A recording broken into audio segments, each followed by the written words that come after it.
On today's episode of Anime Afterthought, Tower of God, episode 9, The One-Horned Ogre. Holy shit. I honestly did not see coming. This episode was way more intense I mean, you guys did warn me, but you guys didn't warn me enough. I did not see that betrayal coming, let alone the other betrayal, let alone how fucking intense that whole entire scene would ever be. What am I talking about? Well, we'll get to that eventually. Now, before we go any further, I like to make corrections, especially, you know, when I'm misinformed or just dead fucking wrong, especially when it comes to Tower of God, because they are cutting a lot of subtext, which would help alleviate the confusion, especially when it comes to last week's episode, or was it the week before, whenever we fucking started the tag game. Like I said, there's some confusion with the contestants already being deemed as passing. While this is a team competition, it's not a pass or fail scenario. Rather, they're being individually scored combined with their previous evaluations. They're just using this group exercise to judge them in the role they would ultimately assume, especially since there are so limited slots. And I'm assuming there is some kind of database already set up, because this is what Kun was able to hack using his lighthouse to get all this information to see who was already, you know, an edge above the rest, making up his giant plans. Speaking of plans, Kun is a fucking madman. Yes, last we left off, Team A had officially lost, but it was all to Kun's plans. Setting everything up beforehand, he was able to strategically manipulate everyone, including the Ranker Quant, taking everything into account with such precision, even giving a little glimpse into today's episode with that nice whisper,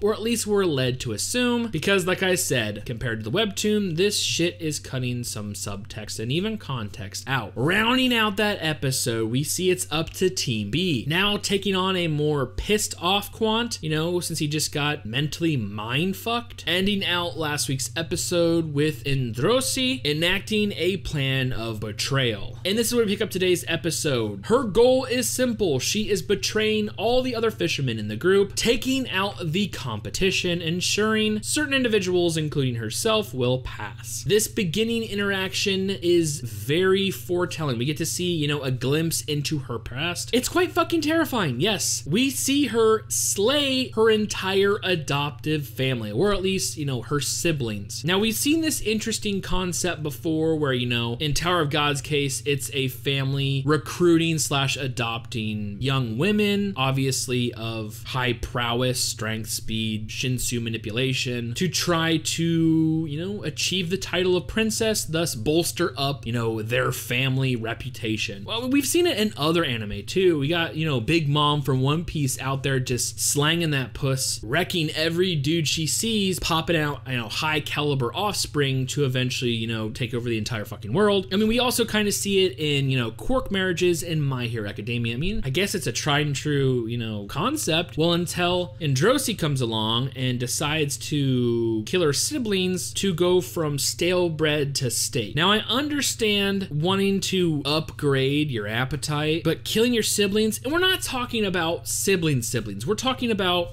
you know, it's not 2 or 3 or 4, whatever. When I say family, this was a family of, I don't know, was there like 30 chicks that she killed? Like, you saw the image. It was fucking terrifying. She decimated everyone else there and just was nonchalantly just fucking chomping on that steak.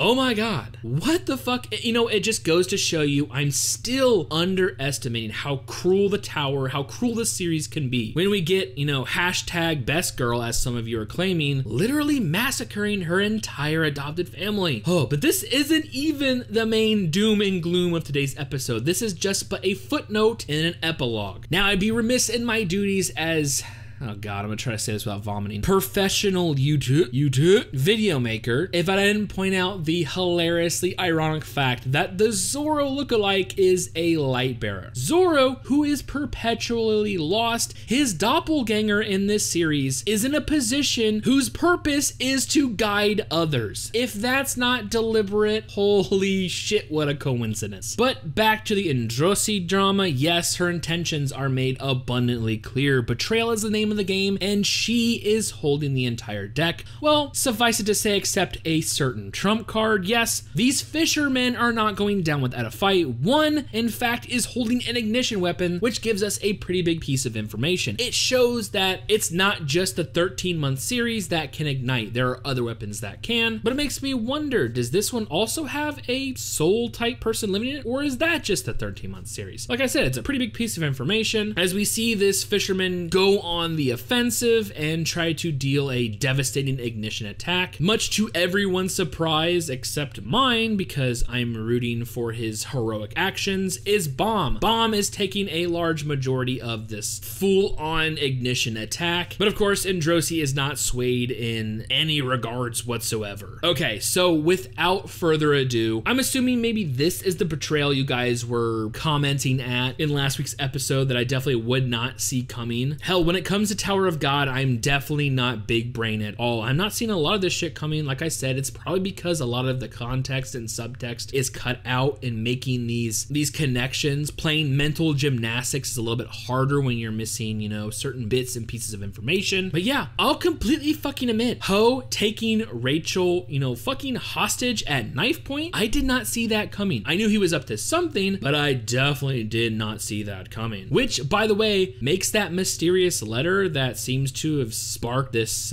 rebellious anti-bomb sentiment even the more fucking mysterious. But it's also a reflection of myself. See, in this instance, I realized why I'm rooting for Bomb so much. He is so gung-ho about teamwork. He's literally taking it seriously. Everyone else seems to be in it for themselves. It's a very, you know, selfish versus selfless theme going on with him, and maybe it's just his naivety being, you know, literally brand new to the tower, but I'm rooting for him. I don't want the tower to change Bomb. I want Bomb to change the tower. Speaking of Bomb, as we cut back, you know, the aftermath of taking this giant ignition attack, it has not deterred him at all. Even getting that verbal tongue lashing from Androsi, you know, it's the tower, this is how the tower works, blah, blah, blah, why the fuck you want to protect her? He says, fuck it, dips out of there because I want to protect Rachel. That's how I feel. Like I said, he's not letting the tower change him, you know, for now. Like I said, I've underestimated the tower before. Let's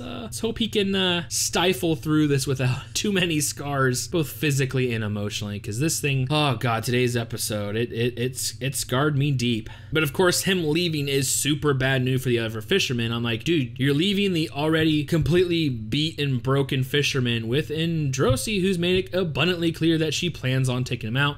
You know what? The naive me showed up. Like, you know what? Maybe she'll spare him. Nope, didn't fucking happen. It's okay. Here is where we get into the nitty gritty, the meat and potatoes of today's episode. And I gotta say, holy shit. It's quite literally a standoff between Ho, Bomb, Rachel, Quant. Eventually, Serena shows up. We got the one-eyed, red-haired chick lurking in the background. I mean, this scene was fucking intense. Of course, we're hit with another look into Ho's background, trying to, you know, fuel his reasoning, show us, you know, why he's doing this. He's monologuing about, you know, the haves versus the have-not. Basically, the strong versus the weak. As we see, like, you know, his entire race, species, clan, family, tribe, whatever you want to call it, is completely killed, said for him, by that creepy, gluttony-looking motherfucker from Fullmetal Alchemist. Yeah, and he decides to take out all this frustration on Bomb. He puts all these burdens on his shoulders. Like, dude, if it wasn't for you, I would be able to climb the tower. Seriously? You seriously gonna put that on him? What the fuck's wrong with you? The only reason he's here is to find Rachel, which obviously Ho is trying to take advantage of that. You know, without Rachel, there would be no Bomb. Without Bomb, I'd be able to climb the tower. All the meanwhile, Quant is just cool as a cucumber, just hanging out in the corner,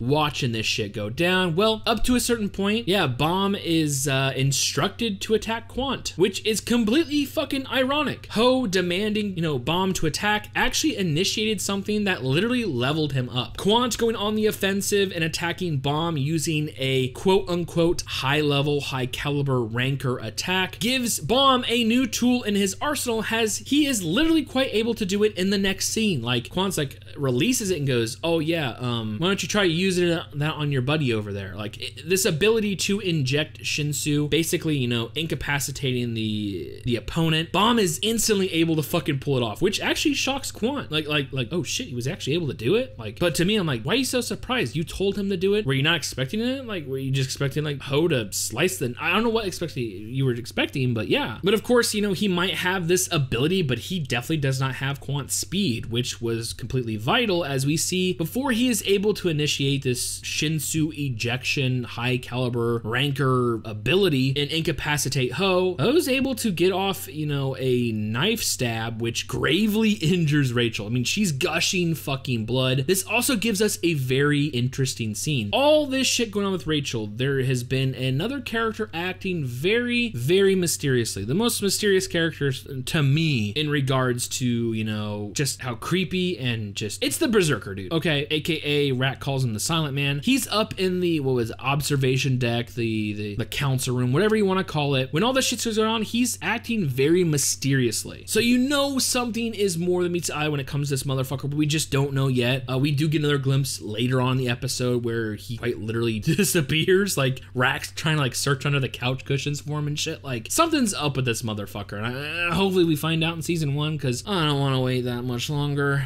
So like I said, although Quant was absolutely surprised that Bomb was able to pull off this attack, it just wasn't enough. And now we have Bomb cradling Rachel in his arm as she's literally bleeding out. We cut back to, you know, Ho, who again is monologuing, you know, strength versus weakness and strong versus weak, have versus have-nots. And this is where we get, you know, the most devastating scene in the series so far, and one in anime that and this is gonna stay with me. This is fucking ridiculous. And it's quite literally the most devastating best mic drop in anime history. Ho is literally watching the walls close in on him. He's done. He's obviously not gonna be able to climb the tower. Frustrations from his past and seeing his future literally disappear at the hands of Bomb has decided to go full seppuku, but right before plunging that blade into his chest, right before he's going to off himself, he says, "Bam, I hate you." And if that doesn't emotionally devastate whoever that was targeted to, let's say it was someone else, like if that doesn't fucking break a little piece of your soul, then you just don't have fucking emotions at all. Because that was so goddamn devastating. This whole scene was basically blaming Bomb. This is your fault. If you weren't here, I'd be able to climb the tower. You have everything, I have nothing. You are strong, I am weak. I fucking hate you. This is your fault. And then plunging the blade into his fucking chest. Ho is now dead. Oh,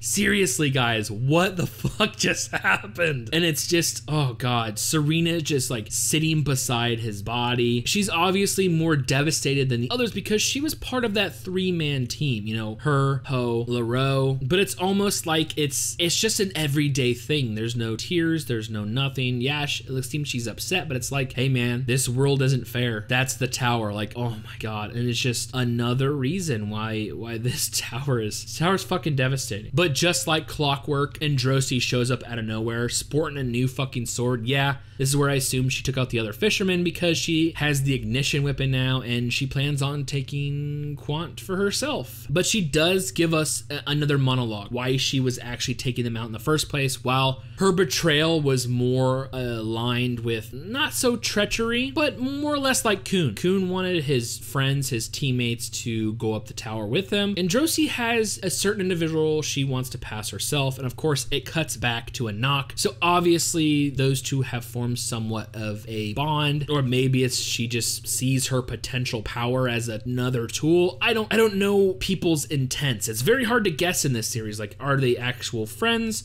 Or are they just using me? Like, oh god, it's so fucking hard. All the meanwhile, you know, Rachel's still fucking bleeding out. So, yeah, which is even more devastating when Bomb decides to, you know, help Androsi. I guess going up the tower is more important than seeking medical attention. I don't know if maybe he's trying to end the game faster. I have no fucking clue, but I mean, your friend over here is bleeding to death and you're charging up Shinsu attacks. So, like I said, it's hard to get in these people's mind when you don't know their true motivations. I mean, your motivation was to find Rachel. You have Rachel, she's gravely injured, and you might want to, you know, call it a day. But that's just me personally. Now, this was definitely a hard fought battle. We have I'll say it, handicapped, very limited Shinsu, restrained Quant, a rancor, versus a princess of Jahat, now armed with an ignition weapon. So, you know what? It's a pretty good back and forth, but obviously Quant, he has the upper hand. You can tell Androsi at this point is just gasping for air. None None of her attacks are working. Quant's just running circles around her. Bomb shots are missing, so it looks to be all for naught, especially when Quant comes in out of nowhere, completely ripping off her vest that housed the badge, or at least that's what he thought. But in reality, it was just a pair of her tidy whities, or shall I say tidy readies. Yes, the princess was able to trick the Rancor into thinking that a pair of her panties was the badge, but in reality was just so slick and easily able to walk up on him and steal his badge. Oh, by the way, the shot of Quant holding up those panties with red face, that was fucking genius.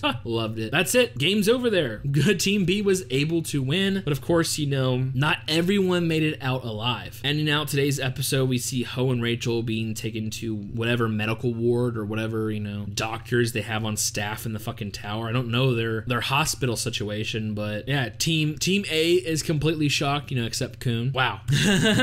Today's episode was fucking badass. I loved it. Loved it, loved it, loved it. I did not see any of those fucking betrayals coming. It's once again igniting my curiosity for the mysterious letter. Who wrote it? Every time the letter was brought up, it transitioned to a different character. Maybe the red hair girl wrote it because she was constantly watching this whole scenario go down from the shadows. Maybe Kun wrote it. Maybe Kun wrote it because we see, you know, Quant give out a pretty vital piece of information when, you know, he literally says, damn, he was right. He told me all this shit would go down. I'm assuming that's what, you know, Kun whispered to him. If we're to make that assumption, is Kun also the one that wrote the letter knowing that Ho would make an attempt on Rachel/Bomb and informing Quant would stop Ho eventually, but it also means that there was a potential for Bomb or Rachel be taken out, which would not be good for either one. So if Kun really did do it, was he taking that into account? For the whole scenario to work out the way it did and seeing just the shock and chagrin on Ho's face as he was quite literally cornered, he even says himself, it's like, was that letter just to trick? Was I tricked? So obviously the letter was to get him into that position, but the question is, who wrote it? Who, you know, informed them that Rachel and Bomb previously knew each other and therefore, you know, it might be a weakness of each other. Taking out one would take out the other. I mean, it's just, I mean, it really does make you think of what all plans are going on in the background. Like, what we see is quite literally skin deep. We're not getting... We're barely scratching the surface of what's going on behind the scenes. Like, people are making plans on top of plans on top of plans. Not to mention the Berserker dude, you know, Captain Hoodie, Redface, Silent Man.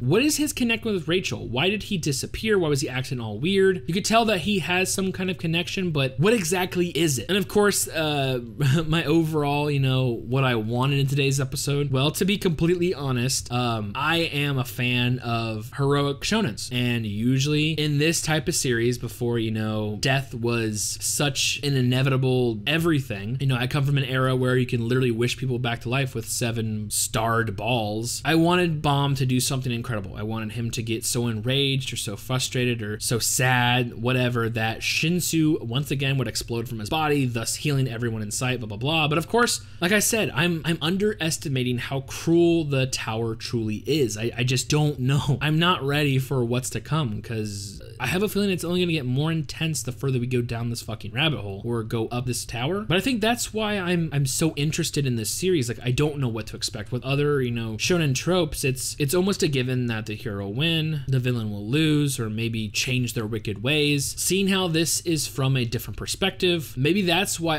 I like the series so much. You can see, you know, commonality with manga, but you're also getting this other different feeling. Like, I can't quite put my finger on quite yet. It feels the same, but it also feels different. Not to mention, another reason why I enjoy this series so much is you guys, people that actually watch these videos and want to discuss it, not only with me, but amongst yourselves. And that's what these videos are, to give a forum to those who want to talk about the series. In the beginning, it was a little shaky, obviously. Getting a new fandom to my videos personally, I had to inform you guys that I'm anime only, and you guys have corrected yourselves. Spoiler tags everywhere. You guys are very being prim and proper. Like, Tower of God fandom has definitely joined the ranks of Black Clover, A Certain Magical Index. Like, I can see that you guys are truly fans of the series and want to talk to people about it, having discussions, having theories, correcting one another, you know, arguing here and there, but it's all jovial. You guys are having fun. I'm having fun. This series is fucking fun. But with only a few episodes left in the chamber, I'm kind of scared. Where does season 1 actually end? Do we at least get to finish the preliminary test, or, you know, do we go a little bit further and actually get to our first official initial floor of the tower? Do we get to see more teams form or more betrayals fucking happen? Does Baum finally, talk to Rachel and have a one-on-one to decide the future? I mean, she's quite literally unable to escape him at this point, seeing how she's, I don't know, maybe comatose. She's up in her bed, not doing so well. I guess only time will tell, but for now we have Wednesdays to look forward to, and with all that being said, I cannot wait for future episodes.